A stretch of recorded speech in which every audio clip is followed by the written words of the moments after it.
So, I was working at my crappy mall job, one of those lame dudes who has to run around Hollister pretending to fold clothes, only to look busy and dumbly ask customers who don't want to be bothered if they need anything.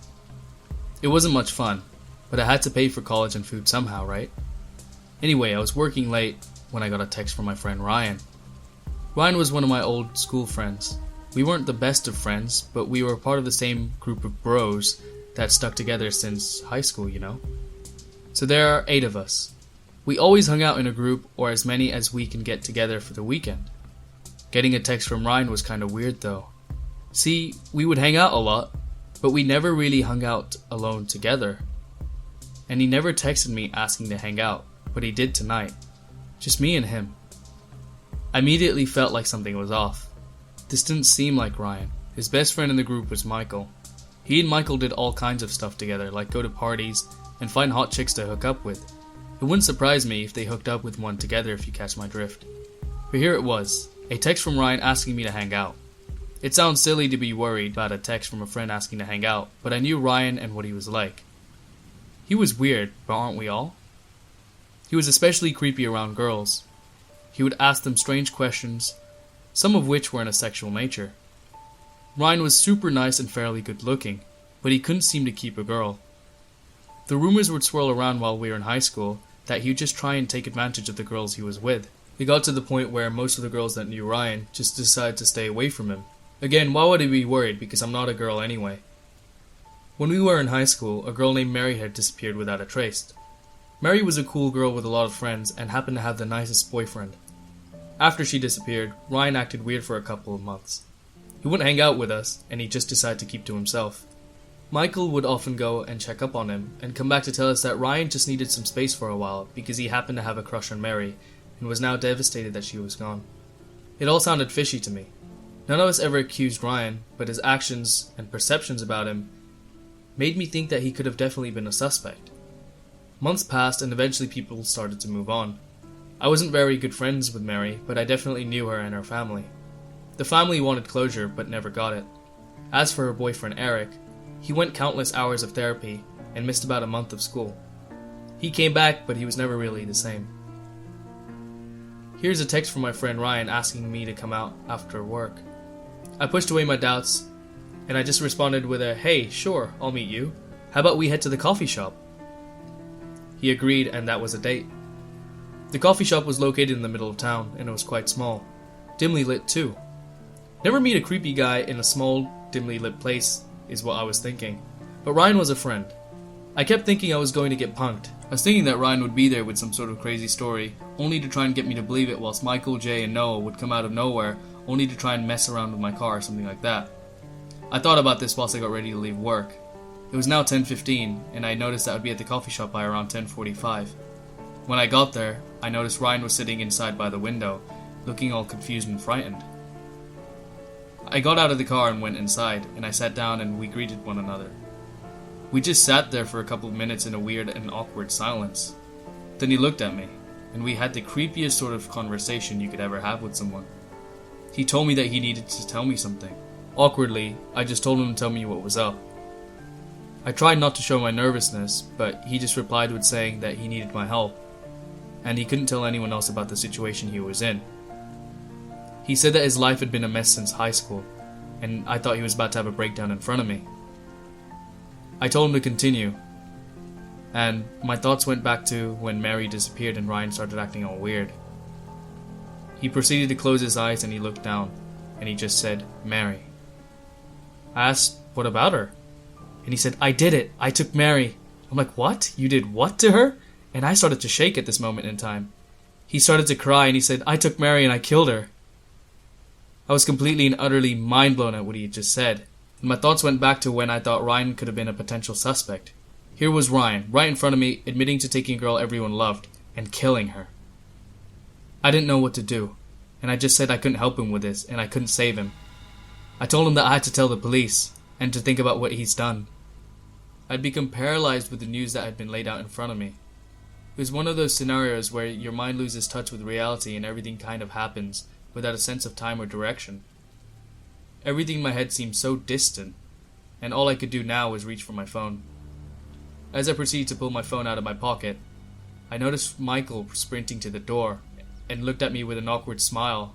He said that Jay and him thought it would be funny to ask Ryan to try and prank me whilst they took a wheel off my car. He then started laughing. I was so pissed at this moment. So you thought it would be funny to take the wheel off my car and have Ryan come in here and tell me some made-up story about abducting and killing Mary? That's not even funny. I was getting ready to leave and I saw the look on Michael's face.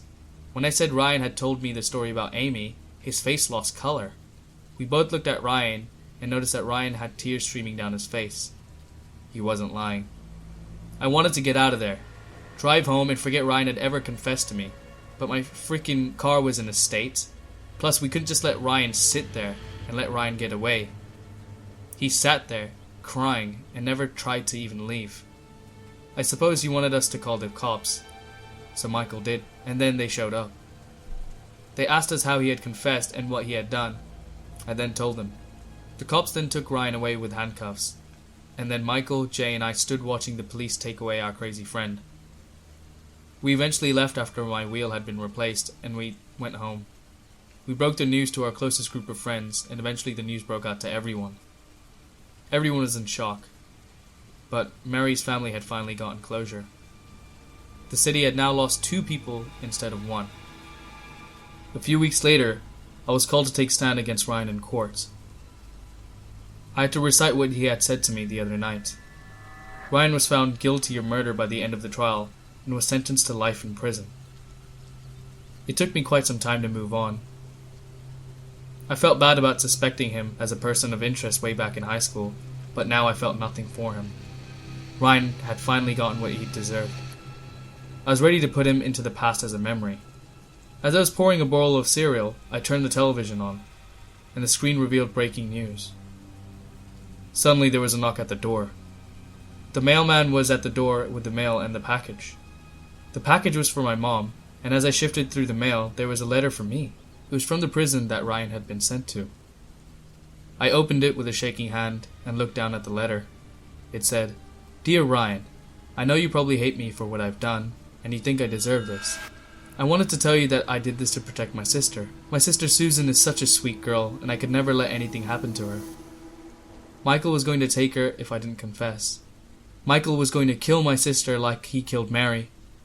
I was the scapegoat, and I confessed to make sure that monster would stay away from her.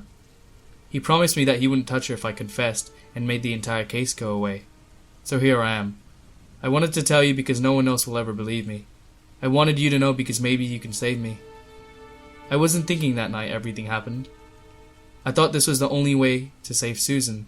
I know that you're the only person who can try and get me out of this place, and help lead the police to Michael. Please, make sure my sister is safe. I'm sorry about everything. Your friend, Ryan." As I looked up from reading the letter, I noticed that Susan's face filled the TV screen.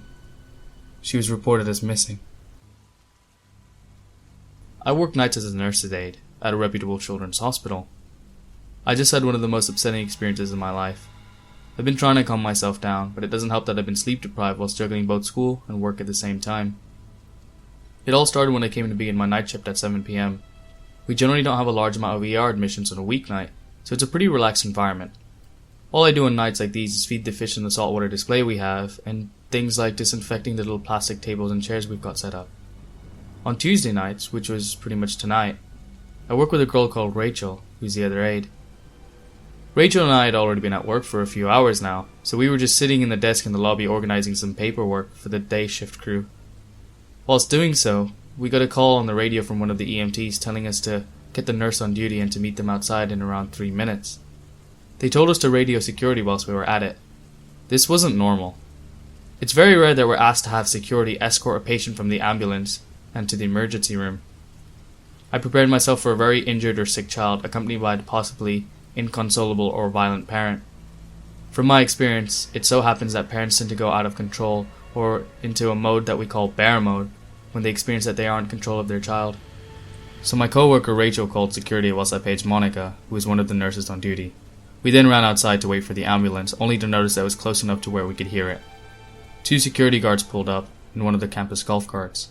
Since I haven't dealt with them before, I'll refer to them as Andy and Rick. Andy was a tall black guy with a nice smile, probably around my age in his early to mid-20s, and Rick was in his late 40s with a bald head and a huge mustache. The sirens got louder and louder, and we were all kind of just standing there, trying to figure out what was happening. In accordance to Rick, it had been several years since he had been on an unloading trip. Andy, being the new security guard, only just found out that this isn't the norm. Rick assured us that wouldn't be anything to worry about. It's either usually a set of freaked out parents, or a teenager who could just use some restraining. This made me feel better. We generally don't have a lot of kids in here over the age of 12, but if it's an emergency situation, you never really know what's going to happen. The ambulance finally pulled up, and one of the EMTs jumped out to brief us on the situation before they opened the door. The EMT told us that we needed to get this boy inside as quickly as possible, and mentioned that she really needs everyone to remain calm whilst we move the patient. She then asked us if there were any other patients that were waiting to be seen. Monica replied with saying that it had been a slow night and this would be the first. Monica then asked if we needed to prepare for anything like a lot of blood, or anything of that sort. The EMT said that it wasn't anything like that, and that she couldn't say much, since she hadn't really seen anything like this before. Rick asked if any other additional restraints were needed, from which point the EMT said that it just depends on how he's doing. She told us to be ready just in case anything weird happened, and she added that everyone should walk alongside us when we pulled him out, and to stay with us the entire way until we actually got to the emergency room. We were informed that the mom opted to drive her own car, and she'd be on her way. All we had to do now was get the kid inside. The EMT then knocked twice on the ambulance doors to signal the other EMTs to begin transferring the patient inside. I felt sick to my stomach for some reason. I've seen a lot of shit in the 3 years I've worked here, but this felt completely different. Rachel and I stood behind Monica, and watched the doors open with 2 more EMTs jumping out and dragging the stretcher with them. The other EMT said that the patient was a 9-year-old male, known as Daniel Cox. It seemed that he was experiencing some sort of severe mental or physical stress. Vitals are currently normal, but from what they've seen, they could go haywire any time now. I walked alongside Rachel and Andy, and we all exchanged looks with each other that basically said, "Why the fuck are we even out here?" Rick, Monica, and the other EMTs were all rolling the stretcher, and surrounding the tiny figure who was tightly strapped down. I tried to keep my eyes forward, and listen for any further instructions, but there weren't any. Just silence and a sense that something wasn't right. When we finally got through the doors and into the ER, I got a good look at the kid. He seemed small and thin, with brown hair and a face full of freckles. His eyes were closed so tight that tiny wrinkles appeared at the edges of them.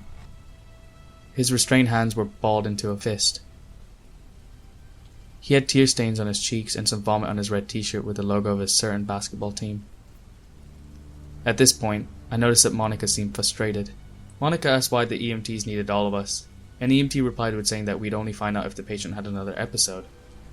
Monica said, "An episode? What do you mean, seizures?" And EMT said, "I don't think so. I told you, I haven't seen anything like this before."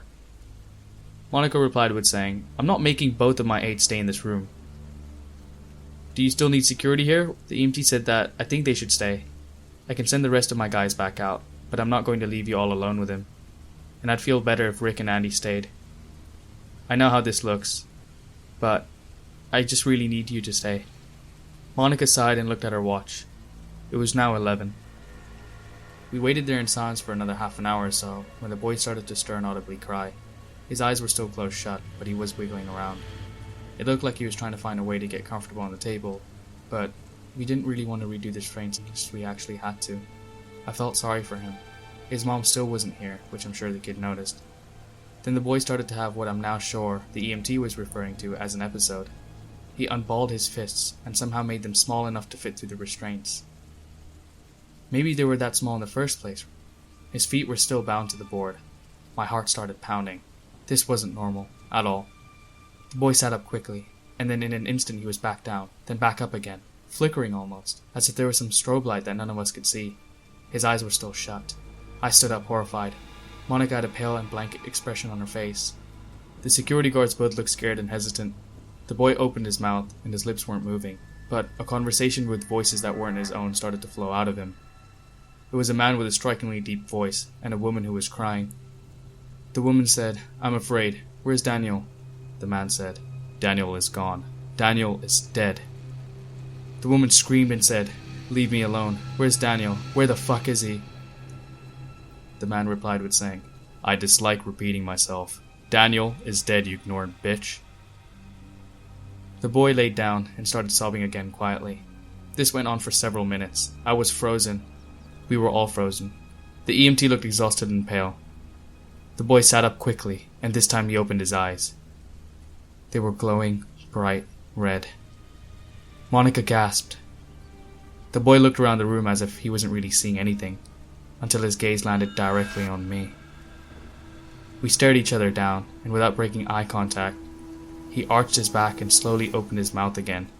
This time, a train whistle erupted from this small figure and filled the room with a deafening familiar sound that pierces your ears and makes them ring for hours if you stand too close to the train tracks. The boy suddenly went limp. The EMT then signaled the security guards to restrain his arms. Monica and I left the room. She decided to let me go home early, from which point I accepted the offer without question. She said that she would call someone else in to cover me. I asked her what she planned on doing to help the little boy. She said that she didn't know. She had already paged one of the doctors and said that the only other thing she could think of doing was calling a priest. I'm afraid to sleep. I don't know what I'll ever do if I see this boy again. But I feel so completely destroyed, mentally and emotionally. I'm dreading my next shift. A few years ago, my husband and I were living in the city, barely scraping by, with a toddler and a second baby on the way. We made the decision to move halfway across the country to his family's farm for a fresh start. This seemed ideal due to low cost of living, which meant that I could stay home whilst my husband worked on the farm. We bought a trailer and moved it on an unused piece of land that was owned by the family. Now I say it was unused, but it had once been lived on. The family that had been living on it prior had built a house on it 80 years ago, and had been standing empty since the 1960s. When we decided to move in, my father-in-law tore it down since it was literally falling to pieces. The first couple of years of living on the farm were rough on me. I was always a city girl, so country living and having to take care of 2 small children took a massive toll on me. I suffered through severe depression and anxiety. One day I was home by myself. The TV wasn't on, and there wasn't any music being played. It was silent. I was just reading in the quiet when I started to hear something faintly. At first, I didn't realize what it was. About where we are, there isn't any noise pollution, so you can hear a car from around a mile away. After a minute of listening, it sounded like a quiet conversation that was coming from another room. I sat frozen. I tried to ignore it and went about my day. It went on for the next few hours, and no matter where I went in the house, the sound never got closer or further away. It just stayed the same. When I left to pick up my kids and came home, the so-called conversation had stopped. From that point, I tried to forget about those voices. A week later, the voices had returned. This time I decided to search the house. The whole time I had one word in my head: schizophrenia. The moments of white walls and the smell of antiseptic filled my head from my recent hospitalizations after suicide attempts. I remembered a nightmarish time where I sat crying, whilst holding a bottle of pills because something in my head just kept screaming at me, telling me to murder my children. On another night of the past, I decided to tie a scarf around my neck in front of the bathroom mirror so I could watch myself die. I now compared what was happening and wondered if this was the beginning of something much worse. My search turned up nothing. Nothing odd occurred, no forgotten radios, the TV didn't turn on randomly or anything like that, and there wasn't any broken toys anywhere. I told no one of what I was hearing. In the next few weeks ahead, I would hear a few bars of a tune being hummed, and also the odd conversation here and there. The most frightening was when I could hear my name being called. My mental health continued to deteriorate. I felt as if I was being trapped in a burning room with no way out. Finally, I had my scheduled check-in with my psychiatrist, from which point I confessed that I was hearing voices. I reminded him that schizophrenia ran in my family's history, but he just shrugged and said I was too old to be showing symptoms of anything like that, and what I was experiencing was just stress-related instead. I went back to the house that I was increasingly terrified of. On the very next day, I hit my breaking point and checked myself into a crisis unit. I spent a week there. It was as if the feeling of doom that I'd been living with for weeks was lifted off of me. I finally told my husband of what I had been hearing, but he didn't say much and just hugged me. The day came where I was being sent home. We stopped for a coffee before the long drive back. Once we returned to the car, he paused before starting the car again, and turned to me and said, "You know what you said about those voices? Well, I've been hearing them too."